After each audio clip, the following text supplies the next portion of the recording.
Hello friends, once again I am here with a new topic. What is the correct order for placing the three persons in a sentence? You know there are three persons in English language. जब हम बोलते हैं या लिखते हैं English में तो इनका एक प्रॉपर ऑर्डर होता है कि कहाँ हम फर्स्ट पर्सन रखते हैं, कहाँ सेकंड पर्सन रखते हैं और कहाँ थर्ड पर्सन रखते हैं. वही हम आज इस स्लाइड में, इस वीडियो में डिस्कस करेंगे. तो आइए पहले हम तीनों पर्सन्स के बारे में जानते हैं.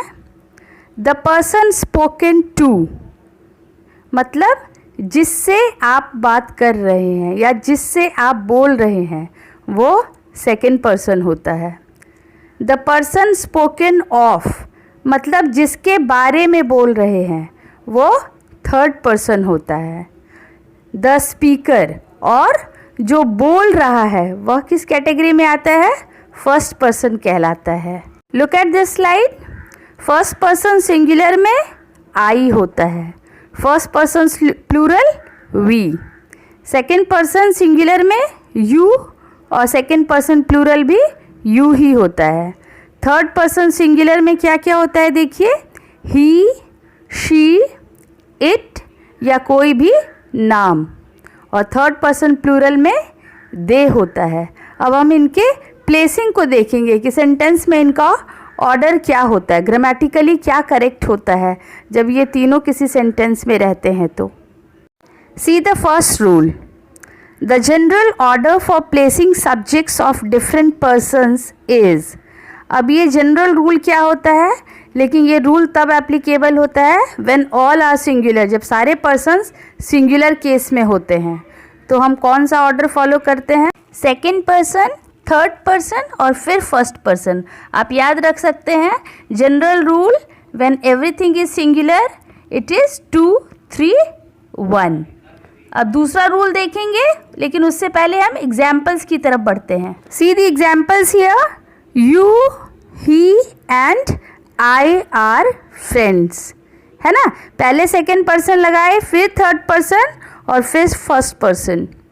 नेक्स्ट देखिए, you, she and I do the work. और एग्जाम्पल्स देखिए, Rohit and I were present there. Next example देखिए, you and Mohan are shouting. यहाँ आप देखेंगे कि पहले सेकेंड पर्सन, फिर थर्ड पर्सन और फिर फर्स्ट पर्सन का ऑर्डर फॉलो हुआ है ना. इस तरह से हम सेंटेंस में प्लेस करते हैं. अगर 2 सब्जेक्ट रहे या 3 सब्जेक्ट रहे, उसके ऑर्डर में कोई भी फ़र्क नहीं पड़ेगा. See rule number 2. In a sentence where a confession is made, a guilt is accepted और अ ब्लेम इज एक्सेप्टेड और अ मिस्टेक इज एक्सेप्टेड, है ना. जहाँ गलती स्वीकार करने की बात हो उस केस में हम पहले फर्स्ट पर्सन लगाते हैं, फिर सेकेंड पर्सन और फिर थर्ड पर्सन का प्रयोग होता है. Let us see some examples. I, you and Sita have told a lie. Next example देखिए, I and you have broken the bench. Next example देखिए, I, you and Suraj are at fault. Next देखिए, I, you and he will ask for pardon. इन सारे cases में आप देखेंगे कि गलती स्वीकार करने की बात हुई है. तो ऐसे केसेस में हम पहले फर्स्ट पर्सन लगाते हैं, फिर सेकंड पर्सन और फिर थर्ड पर्सन का प्रयोग करते हैं.